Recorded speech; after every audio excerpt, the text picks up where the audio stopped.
صبر والا انسان تو روگی ہو سکتا ہے, کو ڈیپینڈنٹ ہو سکتا ہے, ایڈکٹ نہیں ہو سکتا. اور کو ڈیپینڈنٹ ہونا جو ہے یہ صبر کے چیمپئنز کا کام ہے.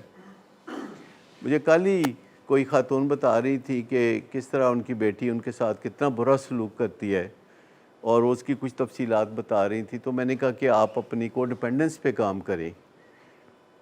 اس کا جواب انہوں نے دیا, دیکھیں نا 3 دن تو انہوں نے ورزش بھی نہیں کی تھی. میں کہا یہ ورزش کہاں سے بیچ میں آ گئی؟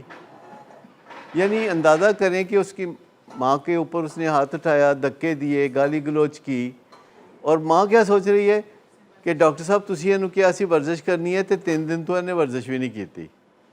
اب مجھے بتائیے کہ ماں جو ہے روگی نہیں ہوگی تو کیا ہوگی, کہ عین اس ٹائم پہ جب اس کے ساتھ فزیکل ابیوز ہو رہا ہے وہ پھر بھی اس کے ویلفیئر کا سوچ رہی ہے.